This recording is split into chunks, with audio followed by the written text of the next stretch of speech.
Cook ಮಾಡ್ತಿದ್ದಾರೆ ಅಂತ cooking video ಅನ್ಕೋತಾ ಇದ್ದೀರಾ? ಅದು ಕೂಡ ಬರುತ್ತೆ. ಆದರೆ ಇವತ್ತಿನ ಫುಲ್ ಫೋಕಸ್ ನನ್ನ ಗೆಳತಿಯ ಬರ್ಡೇ ಸೆಲೆಬ್ರೇಷನ್. ನಮ್ಮ ಹುಡುಗಿ ನಮಗೋಸ್ಕರ ಮಾಡಿಕೊಟ್ಲು. ಟೀ ಕುಡ್ದಿದ್ದಾದ್ಮೇಲೆ ಡಿಲೇನೇ ಇಲ್ಲ, ಸೀದಾ ಕೇಕ್ ಕಟ್. ಅವಳಿಗೆ ಮೇ ಬಿ ಇನ್ನೇನು ಆಯ್ತಲ್ಲ ಅಂತ ಅನಿಸಿರ್ಬೇಕೇನೋ, ಬಟ್ ನಮಗೆ ಬರ್ಡೇ ಅಂದರೆ ಸರ್ಪ್ರೈಸ್ ಮ್ಯಾಂಡೇಟ್ರಿ ಅಲ್ವಾ. ಸೊ ನಾವು ಅವಳಿಗೆ ಒಳ್ಳೆ ಫೋಟೋಶೂಟ್ ಮಾಡಿಸ್ತೀವಿ ಅಂತ ಸುಳ್ಳು ಹೇಳಿ ಕರ್ಕೊಂಡು ಹೊರಟ್ವಿ. ಫೈನಲಿ ನಾವು ನಮ್ಮ ಡೆಸ್ಟಿನೇಷನ್ಗೆ ರೀಚ್ ಆದ್ವಿ. ಆ್ಯಂಡ್ ಬೋನಸ್ ಆಗಿ ನನ್ನ ವಿಡಿಯೋಗೆ ಪರ್ಫೆಕ್ಟಾಗಿ ವ್ಲಾಗಿಂಗ್ ಮಾಡ್ತಿರೋ ಪರ್ಸನ್ ಪಕ್ಕದಲ್ಲಿ.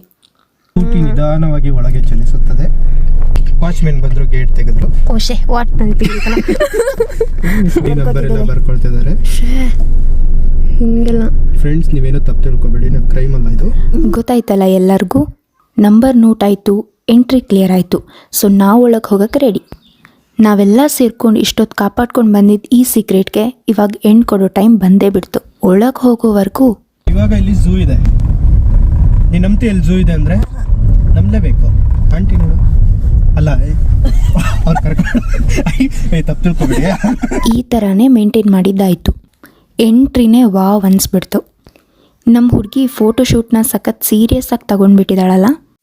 ಈ ಥರ ಒಂದೊಳ್ಳೆ ಸೆಲೆಬ್ರೇಷನ್ ಸೆಟಪ್, ಅವಳ ಎಂಟ್ರಿ, ಅವಳ ಖುಷಿ ನೋಡಿದ್ಮೇಲೆ ಇವತ್ತಿನ ದಿನ ಇನ್ನೂ ಸ್ಪೆಷಲ್ ಅಂತ ಅನಿಸ್ಬಿಡ್ತು. ಲೈಫ್ ಬ್ಯುಸಿಯಾಗಿ ಹೋಗಿದೆ, ಎಲ್ಲ ದಿನ ಎಲ್ಲರೂ ಸಿಗಲ್ಲ. ಆದರೂ ಈ ಥರ ಮೂಮೆಂಟ್ಸ್ ನಮ್ಮನ್ನ ಒಂದು ಸಲ ನಿಲ್ಲಿಸಿ ಈ ವ್ಯಕ್ತಿಗಳು ನಮ್ಮ ಜೊತೆ ಇದ್ದರೆ ಸಾಕು ಅಂತ ಫೀಲ್ ಮಾಡಿಸುತ್ತೆ. ಈ ದಿನ ಸರಿಯಾಗಿ ಮುಗಿಬೇಕು ಅಂತ ನಾವಲ್ಲಿಂದ ಹೊರಟಿದ್ದು ಚಿಕ್ಕಮಗಳೂರಲ್ಲಿರೋ ಗ್ರ್ಯಾಂಡ್ ಮಹಾರಾಜ ಫ್ಯಾಮಿಲಿ ರೆಸ್ಟೋರೆಂಟ್ಗೆ. ಊಟದಿಂದ ಶುರು ಮಾಡಿ ಚಾಕ್ಲೇಟ್ ಪಾನ್ಗೆ ಎಂಡ್ ಮಾಡಿದ್ವಿ. ಕೊನೆಗೆ ಕೆಲವು ಪ್ರಾಕ್ಟಿಕಲ್ ಶೇರಿಂಗ್ಸ್ ಕೂಡ ಆಯಿತು. ನಾವೆಲ್ಲರೂ ರಿಜಿಸ್ಟರ್ಡ್ ಮ್ಯಾರೇಜಸ್ ಆಗೋಣ. ಕಾಸು ಉಳಿಸ್ಬಿಟ್ಟು ಟ್ರಿಪ್ ಹೋಗೋದಾ? ಹೌದು ಅಷ್ಟೇ. ನಿಮಗೂ ಬಂದ ರೂಮ್ ಸರಿ ಇಲ್ಲ ಅಂತ ಹೇಳ್ತಾರಲ್ವ? ಅದಾದ್ರೂ ಹೇಳಿದ್ರೆ ಪರವಾಗಿಲ್ಲ. ಹುಡುಗಗಳ ಕಪ್ಪು ಬೆಳ್ಳ ಅಂದ್ರೆ ಕಷ್ಟ. ಕರೆಕ್ಟ್ ಅಲ್ವಾ? So yeah, this is how our day ended. Next mini ವ್ಲಾಗಲ್ಲಿ ಸಿಗೋಣ. Till then bye, take care.